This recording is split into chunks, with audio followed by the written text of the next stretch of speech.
ಸಾಂದ್ರೆ ನಮಸ್ಕಾರ ನೋಡಿ ಸಾಂದ್ರೆ ನಮ್ಮ ಒಂದು ಭಾರತೀಯ national high speed railway corporation limited ದಲ್ಲಿ ಅರ್ಜಿನ ಕರೆದಿದ್ದಾರೆ. ಇಲ್ಲಿ ವಿದ್ಯಾರ್ಥಿಗೆ ಒಂದು ಭರ್ಜರಿ ಗುಡ್ ನ್ಯೂಸ್ ಏನಪ್ಪಾ ಅಂದ್ರೆ ಇಲ್ಲಿ ನಿಮಗೆ ವೈದ್ಯಕೀಯ ಪರೀಕ್ಷೆ ಇಟ್ಟಿದ್ದಾರೆ. ಅದ ನಂತರ ನಿಮಗೆ ಡಾಕ್ಯುಮೆಂಟ್ಸ್ ಪರಿಶೀಲನೆ ಇರುತ್ತೆ ಮತ್ತು ಸಂದರ್ಶನ ಮೂಲಕ ಆಯ್ಕೆ ಮಾಡ್ತಾರೆ. ಇನ್ನೊಂದು ಗುಡ್ ನ್ಯೂಸ್ ಏನಪ್ಪಾ ಅಂದ್ರೆ ಇಲ್ಲಿ ಯಾವುದೇ ರೀತಿಯ ನಿಮಗೆ ಲಿಖಿತ ಪರೀಕ್ಷೆ ಇರೋದಿಲ್ಲ. ಇದೊಂದು ಖುಷಿಯ ವಿಚಾರ. ಇದ್ರ ಬಗ್ಗೆ ನಾನು ತಿಳಿಸ್ಕೊಡ್ತೇನೆ. ಮತ್ತೆ ಈಗೇನು ಅರ್ಜಿ ಕರೆದಿದ್ದಾರಲ್ಲ ಇದಕ್ಕೆ ಅರ್ಜಿ ಸಲ್ಲಿಸಲು ಕೊನೆಯ ದಿನಾಂಕ 15 ಸೆಪ್ಟೆಂಬರ್ 2025. ಈ ಒಂದು ದಿನಾಂಕ ಒಳಗಾಗಿ ಮುಂಚಿತವಾಗಿನೇ ಅಪ್ಲಿಕೇಶನ್ ಹಾಕಬೇಕು. ಇದೇ national high speed railway corporation limited ದಲ್ಲಿ ಅರ್ಜಿ ಕರೆದಿದ್ದಾರಲ್ಲ ಇದು ನೇಮಕಾತಿಯ ನೋಟಿಸ್ ಆಗಿರತ್ತೆ.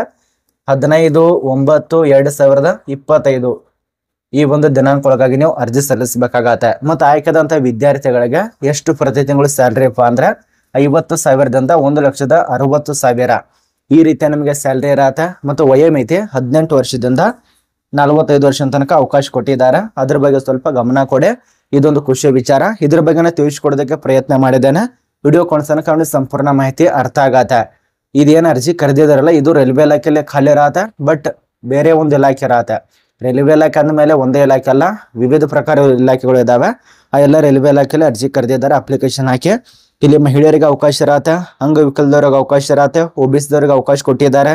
SC/ST ವರ್ಗದವರು ಅರ್ಜಿ ಸಲ್ಲಿಸಿ ಅದ ನಂತರ EWS ವರ್ಗದವರು ಅಪ್ಲಿಕೇಶನ್ ಹಾಕಿ ಮತ್ತು ಯುವ ಅಭ್ಯರ್ಥಿಗಳು ಅಪ್ಲಿಕೇಶನ್ ಹಾಕೋದಕ್ಕೆ ಅವಕಾಶ ಕೊಟ್ಟಿದ್ದಾರೆ. ಪ್ರತಿಯೊಂದು ಮಾಹಿತಿಯನ್ನು ತಿಳಿಸ್ಕೊಟ್ಟಿದ್ದೇವೆ.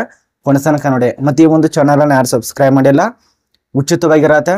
ಮತ್ತು ಪ್ರಶಾಂತ್ ಅಕಾಡೆಮಿ ಚಾನಲ್ ಅನ್ನು ಸಬ್ಸ್ಕ್ರೈಬ್ ಮಾಡಿಕೊಳ್ಳಿ. ಬನ್ನಿ ಒಂದೊಂದು ತಿಳಿಸ್ಕೊಡೋದಕ್ಕೆ ಪ್ರಯತ್ನ ಮಾಡ್ತೇನೆ. ನೋಡಿ ಈ ಒಂದು ಪೋಸ್ಟ್ ವೇಕೆನ್ಸಿ ನಂಬರ್ ನೋಡಿ 59/2025 60/2025 ಈ ಒಂದು ನೇಮಕಾತಿ ಪೋಸ್ಟ್ ನಂಬರ್ ಅನ್ನ ನೆನಪಿಟ್ಟುಕೊಳ್ಳಿ. ಯಾಕಂದ್ರೆ ನೀವೇನಾದ್ರೂ ಅಪ್ಲಿಕೇಶನ್ ಕಳೆದಿತ್ತಪ್ಪ ಅಂದ್ರೆ ಅಥವಾ ಯಾವ ವರ್ಷದಲ್ಲಿ ನಿಮಗೆ ಇದ್ರದ್ದು ನೇಮಕಾತಿ ಆಗಿದೆ ನಿಮಗೆ ಗೊತ್ತಾಗಬೇಕು. ಅದೇ ಒಂದು ಕಾರಣಕ್ಕಾಗಿ ಇನ್ನು ಇಲ್ಲಿ ಖಾಲಿರುವಂತಹ ಪೋಸ್ಟ್ ಹೆಸರು ಈ ಒಂದು national high speed rail corporation ಲಿಮಿಟೆಡ್ಗೆ ಸಂಬಂಧಪಟ್ಟಂತೆ ಏನೆಲ್ಲ ಪೋಸ್ಟ್ ಇದೆ ಅಂತ ಸ್ವಲ್ಪ ನೋಡಿ. ಅಸಿಸ್ಟೆಂಟ್ ಟೆಕ್ನಿಕಲ್ ಹುದ್ದೆಗೆ ಅರ್ಜಿ ಕರೆದಿದ್ದಾರೆ. ಇದರಲ್ಲಿ ಮ್ಯಾನೇಜರ್ ಪೋಸ್ಟ್ ಇರತ್ತೆ. ಟೋಟಲ್ ಆಗಿ 18 ಪೋಸ್ಟ್ಗೆ ಅರ್ಜಿ ಕರೆದಿದ್ದಾರೆ. ಯಾರ್ಯಾರಿಗೆ ಅಷ್ಟಿಷ್ಟು ಇದಾವೆ ನೋಡಿ. ಯುವ ಅಭ್ಯರ್ಥಿಗೆ 10, OBC ಅಭ್ಯರ್ಥಿ 4, SC-ದವ್ರಿಗೆ 2, ST-ದವ್ರಿಗೆ 1, EWS 1. ಇದು ಒಂದು ಕಡೆ ಆಯ್ತು. ಇನ್ನು ಜೂನಿಯರ್ ಟೆಕ್ನಿಕಲ್ ಮ್ಯಾನೇಜರ್ ಅಂತೇಳಿ ಅಸಿಸ್ಟೆಂಟ್ ಬೇರೆ ಮತ್ತು ಜೂನಿಯರ್ ಬೇರೆ. ಇಲ್ಲಿ ಕೂಡ 18 ಇರತ್ತೆ. ಯುವ ಅಭ್ಯರ್ಥಿಗಳು ಇರತ್ತೆ, OBC-ದವ್ರಿಗೆ 5 ಇರತ್ತೆ, SC-ದವ್ರಿಗೆ 3, ST-ದವ್ರಿಗೆ 1, EWS-ದವ್ರಿಗೆ 2. ಈ ರೀತಿಯಾಗಿ ಟೋಟಲ್ ಆಗಿ 2 ಪ್ರಕಾರ ಪೋಸ್ಟ್ ಇರತ್ತೆ. ಇನ್ನು ಇವುಗಳಿಗೆ ಸಂಬಂಧಪಟ್ಟಂತೆ ಏಜ್ ಲಿಮಿಟ್ ಏನಾಗಿರಬೇಕು ನೋಡಿ. ಅಧಿಸೂಚನೆಯಲ್ಲಿ ಕೊಟ್ಟಿರುವಂತಹ ಮಾಹಿತಿ ಪ್ರಕಾರ ನಿಮಗೆ 2 ಪೋಸ್ಟ್ಗಳಿಗೆ 45 ಕೊಟ್ಟಿದ್ದಾರೆ. 18ರಿಂದ 45 ವರ್ಷ ತನಕ ಅವಕಾಶ ಇರತ್ತೆ. ಅಪ್ಲಿಕೇಶನ್ ಹಾಕಿ ಇನ್ನು ಎಷ್ಟು ನಿಮಗೆ ಸ್ಯಾಲ್ರಿ ಕೊಡ್ತಾರೆ. ಮೊದಲನೇ ಪೋಸ್ಟಿಗೆ ಈ ಒಂದು ಅಸಿಸ್ಟೆಂಟ್ ಟೆಕ್ನಿಕಲ್ ಪೋಸ್ಟಿಗೆ ನಿಮಗೆ 1,60,000 ಇರತ್ತೆ. ಅದು ಗರಿಷ್ಠ ಆಗಿರತ್ತೆ. ಸ್ಟಾರ್ಟಿಂಗ್ ನಲ್ಲಿ 50,000. ಅದೇ ನೀವೇನಾದ್ರೂ ಜೂನಿಯರ್ ಟೆಕ್ನಿಕಲ್ ಪೋಸ್ಟಿಗೆ ಅರ್ಜಿ ಸಲ್ಲಿಸಿದ್ರೆ ಮ್ಯಾನೇಜರ್ದಲ್ಲಿ ನಿಮಗೆ ಸ್ಟಾರ್ಟಿಂಗ್ ನಲ್ಲಿ 40, ಅದ ನಂತರ ಗರಿಷ್ಠವಾಗಿ ನಿಮಗೆ 40,000 ಈ ರೀತಿಯ ನಮಗೆ ಪರ್ ಮಂತ್ ಸ್ಯಾಲ್ರಿ ಕೊಡತ್ತೆ. ಇನ್ನೊಂದು ಹೇಳ್ಬೇಕು, ನಿಮಗೆ ಪರ್ ಮಂತ್ ಆಗಿ ನಿಮಗೆ 40,000 ಅಷ್ಟೇ ಇರೋದಲ್ಲ. ನಿಮಗೆ ಈಗ 40,000 ಇದೆ ಅಂತ ಅನ್ಕೊಳ್ಳಿ. ಈ ಒಂದು 40,000 ರೂಪಾಯಿ ಅಷ್ಟೇ ಕೊಡೋದಿಲ್ಲ. ಅವರು HR, DI ಭತ್ಯೆಗಳು ಎಲ್ಲ ಸೇರಿಸ್ಕೊಂಡು ನಿಮಗೆ 55ರಿಂದ ಸುಮಾರು 65 ತನಕ ಸ್ಯಾಲ್ರಿ ಸಿಗತ್ತೆ. ಅಷ್ಟು ಆಸೆ ನಿಮಗೆ ಸ್ಯಾಲ್ರಿ ಕೂಡ ಕೊಡ್ತಾರೆ. ಇದು ನಮಗೆ ಸಂಪೂರ್ಣ ಮಾಹಿತಿ ಅರ್ಥ ಆಗಿದೆ ಅಂತ ಅನ್ಕೋತೀವಿ. ಈಗ ನಿಮಗೆ ಇದರ ಬಗ್ಗೆ ಸ್ವಲ್ಪ ಆದ್ರೂ ಮಾಹಿತಿ ತಿಳಿದಿದೆ. ಇನ್ನು ಏನೆಲ್ಲ ವಿದ್ಯಾರ್ಹತೆ ಆಗಿರಬೇಕು ಅರ್ಜಿ ಸಲ್ಲಿಸುವಂತ ಅಭ್ಯರ್ಥಿಗಳಿಗೆ ಕಡ್ಡಾಯವಾಗಿ ಮೊದಲಿಗೆ ಮಾನ್ಯತೆ ಪಡೆದ ಮಂಡಳಿ ಅಥವಾ ವಿಶ್ವವಿದ್ಯಾಲಯದಿಂದ ಯೂನಿವರ್ಸಿಟಿ ಇನ್ಸ್ಟಿಟ್ಯೂಟ್ ದಿಂದ ಕಂಪ್ಲೀಟ್ ಮಾಡದಂತ ಅಭ್ಯರ್ಥಿಗಳು ಅಪ್ಲಿಕೇಶನ್ ಹಾಕಬೇಕು.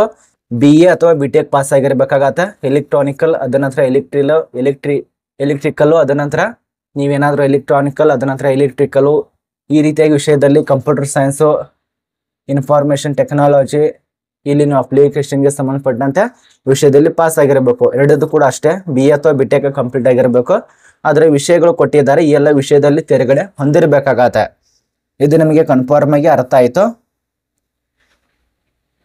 ಇನ್ನು ಸೆಲೆಕ್ಷನ್ ಪ್ರೊಸೆಸಿಂಗ್ ಆಗಲೇ ತಿಳಿಸ್ಕೊಟ್ಟಿರುವಂತೆ ನಿಮಗೆ ಮೊದಲಿಗೆ ಡಾಕ್ಯುಮೆಂಟ್ಸ್ ಪರಿಶೀಲನೆ ನಡೆಸ್ತಾರೆ. ನಿಮ್ಮ ಒಂದು ಅರ್ಜಿ ಸಲ್ಲಿಸ್ತಿರ್ತಾರಲ್ಲ ಆ ಒಂದು ಅರ್ಜಿ ಸಲ್ಲಿಸುವಂತ ವೆರಿಫಿಕೇಶನ್ ಮಾಡ್ತಾರೆ. ಅದ ನಂತರ ವೈದ್ಯಕೀಯ ಪರೀಕ್ಷೆಗಳು, ಅದ ನಂತರ ನಿಮ್ಮ ಒಂದು ವೈಯಕ್ತಿಕ ಸಂದರ್ಶನ ಮೂಲಕವಾಗಿ ಆಯ್ಕೆ ಮಾಡ್ತಾರೆ.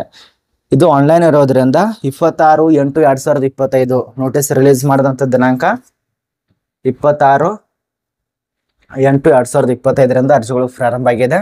ಮತ್ತು ಅರ್ಜಿ ಸಲ್ಲಿಸಲು ಕೊನೆಯ ದಿನಾಂಕ 15/9/2025 ಕೊನೆಯ ದಿನಾಂಕ ಆಗಿರತ್ತೆ. ಆಗಲೇ ತಿಳಿಸ್ಕೊಟ್ಟಿರುವಂತ ನಿಮ್ಮ ಒಂದು ಹಾರ್ಡ್ ಕಾಪಿ, ಇದು ಡೈರೆಕ್ಟ್ ಆಗಿ ಸಂದರ್ಶನ ಇರೋದ್ರಿಂದ ಹಾರ್ಡ್ ಕಾಪಿ ಇರತ್ತಲ್ಲ, ಅದು ಸಲ್ಲಿಸೋದಕ್ಕೆ ಕೊನೆಯ ದಿನಾಂಕ ನೋಡಿ ಅವರಾಗೆ ತಿಳಿಸ್ಕೊಟ್ಟಿದ್ದಾರೆ. ಹಾರ್ಡ್ ಕಾಪಿ ಸಲ್ಲಿಸೋದಕ್ಕೆ ಕೊನೆಯ ದಿನಾಂಕ ಮತ್ತು ಡಾಕ್ಯುಮೆಂಟ್ಸ್ ತಲುಪೋದಕ್ಕೆ ಕೊನೆಯ ದಿನಾಂಕ 22 ಸೆಪ್ಟೆಂಬರ್ 2025. ಇದು ಡಾಕ್ಯುಮೆಂಟ್ಸ್ ಆಗಿರತ್ತೆ. ನಿಮ್ಮೊಂದು ಅಪ್ಲಿಕೇಶನ್ ಫೀಸ್ ಆನ್ಲೈನ್ ನಲ್ಲಿ ಸಲ್ಲಿಸೋದಕ್ಕೆ ಕೊನೆಯ ದಿನಾಂಕ 26ರಿಂದ 15ನೇ ತಾರೀಕು ತನಕ ಅವಕಾಶ ಇರತ್ತೆ. ನೀವೆಲ್ಲ ಒಂದು ಅಭ್ಯರ್ಥಿಗಳು ಸಲ್ಲಿಸಬಹುದು. ಇನ್ನು ಅರ್ಜಿ ಸಲ್ಲಿಸುವಂತ ವೆಬ್ಸೈಟ್ಗಳು ನೋಡಿ, ಇದೇನು ಕಾಣಿಸ್ತಾ ಇದಲ್ಲ, ರೈಲ್ವೆ ಇಲಾಖೆ ಅಂತ ಇರತ್ತೆ, ಬಟ್ ಇದು ರೈಲ್ ಕೊಟ್ಟಿದಾರಲ್ಲ, ಕಾರ್ಪೊರೇಷನ್ ಲಿಮಿಟೆಡ್ ಆಗಿರತ್ತೆ, ಡಿಪಾರ್ಟ್ಮೆಂಟ್ ಅಲ್ಲ, ಲಿಮಿಟೆಡ್ ಆಗಿರತ್ತೆ. ಅಂದ್ರೆ ಕಾರ್ಖಾನೆ ಬರುತ್ತಲ್ಲ, ಆ ಒಂದು ಕಾರ್ಖಾನೆಗೆ ಸಂಬಂಧಪಟ್ಟಂತೆ ನೇಮಕಾತಿ. ಅಲ್ಲಿ ಅಂದ್ರೆ ಡಿಪಾರ್ಟ್ಮೆಂಟ್ ಅಂದ್ರೆ ಅದು ಗೌರ್ಮೆಂಟ್ ವೈಸು, ಇದು ಕೂಡ ಗೌರ್ಮೆಂಟ್ ಇರತ್ತೆ, ಬಟ್ ಲಿಮಿಟೆಡ್, ಕಾರ್ಪೊರೇಷನ್ ಲಿಮಿಟೆಡ್. ಇನ್ನು ಇಲ್ಲಿ ಖಾಲಿರುವಂತ ಪೋಸ್ಟ್ಗೆ ಸಂಬಂಧಪಟ್ಟಂತೆ ಅರ್ಜಿ ಸಲ್ಲಿಸಬೇಕನ್ನೋರು ವೆಬ್ಸೈಟು www.nhsrcl.in ಗೆ ಭೇಟಿ ನೀಡಿಕೊಂಡು ಅಪ್ಲಿಕೇಶನ್ ಹಾಕಿ. ಯಾರ್ಯಾರಿಗೆ ಎಷ್ಟೆಷ್ಟು ಪೇ ಕೊಡ್ತಾರೆ ಅಂದ್ರೆ ಸ್ಯಾಲ್ರಿ ಕೊಡ್ತಾರೆ, ಇದೆಲ್ಲ ಕೊಟ್ಟಿದ್ದಾರೆ, ಸ್ವಲ್ಪ ನೋಡಿ. ಮತ್ತು ಪ್ರತಿ ವರ್ಷಕ್ಕೆ ಎಷ್ಟಾಗತ್ತೆ ಅಂದ್ರೆ ಮೊದಲನೇ ಪೋಸ್ಟಿಗೆ 15 ಲಕ್ಷ, ಎರಡನೇ ಪೋಸ್ಟಿಗೆ 18 ಲಕ್ಷ, ಈ ರೀತಿಯಾಗಿ ಕೊಡ್ತಾರೆ. ಸರಿ, ಇಲ್ಲಿ ಉರ್ಫಾಟ್ ಕೊಟ್ಟಿದ್ದಾರೆ. ಮೊದಲನೇದಾಗಿ ಅದೇನು ತಿಳಿಸ್ಕೊಟ್ಟಿನಲ್ಲ, ಜೂನಿಯರ್ ಹುದ್ದೆಗಳಿಗೆ ಸುಮಾರು 40,000ದಿಂದ ಇರುತ್ತಲ್ಲ, ಅದಕ್ಕೆ 15 ಲಕ್ಷ ಆಗತ್ತೆ. ಇನ್ನು ಮೊದಲನೇದಾಗಿ ಅಸಿಸ್ಟೆಂಟ್ ಪೋಸ್ಟ್ಗೆ ಸುಮಾರು 18 ಲಕ್ಷ ಆಗತ್ತೆ ವರ್ಷಕ್ಕೆ. ಇದು ನಿಮಗೆ ಸಂಪೂರ್ಣ ಮಾಹಿತಿ ಅರ್ಥ ಆಯ್ತು. ಮತ್ತು ನಿಮ್ಮ ಒಂದು ಹಾರ್ಡ್ ಕಾಪಿ ಸಲ್ಲಿಸೋದಕ್ಕೆ ವೆಬ್ಸೈಟ್ ನೋಡಿ, ವಿಳಾಸ ನೋಡಿ, ಈ ಒಂದು ವಿಳಾಸಕ್ಕೆ ಸಬ್ಮಿಟ್ ಮಾಡ್ಬೇಕಾಗತ್ತೆ.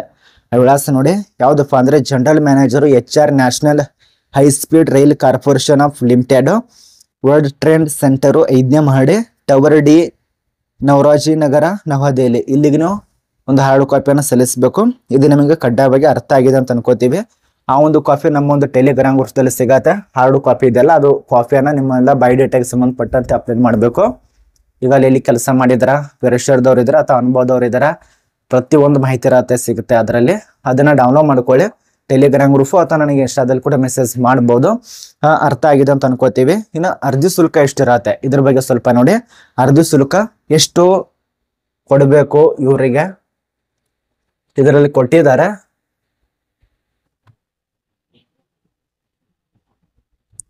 ಒಂದ್ ನಿಮಿಷ ನಿಮಗೆ ಪ್ರೂಫ್ ಸಮೇತನ ತಿಳಿಸ್ಕೊಡ್ತಾನೆ.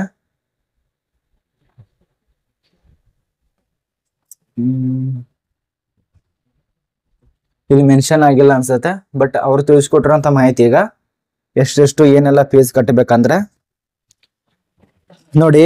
SC/ST ವರ್ಗದವರು ಮತ್ತು ಮಹಿಳೆಯರಿಗೆ, ಅದ ನಂತರ ಉಳಿದಂತ ಅಭ್ಯರ್ಥಿಗಳಿಗೆ ಅರ್ಜಿ ಶುಲ್ಕ ಇರತ್ತೆ. SC/ST ಮತ್ತು ಮಹಿಳಾ ಅಭ್ಯರ್ಥಿಗೆ ₹1 ಕೂಡ ಅರ್ಜಿ ಶುಲ್ಕ ಪಾವತಿ ಮಾಡೋದಕ್ಕೆ ಅವಕಾಶ ಇಲ್ಲ.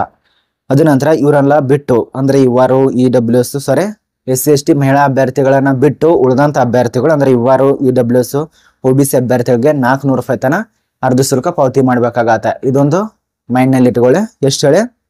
400 ತನಕ ಪಾವತಿ ಮಾಡ್ಬೇಕಾಗತ್ತೆ. ಇದು ನಿಮಗೆ ಅರ್ಥ ಆಗಿದೆ ಅಂತ ಅನ್ಕೋತೀವಿ. ಆನ್ಲೈನ್ ನಲ್ಲಿ ಪಾವತಿ ಮಾಡಬೇಕು. ಇದು ನಿಮಗೆ ಸಂಪೂರ್ಣ ಮಾಹಿತಿ ತಿಳಿದಿದೆ.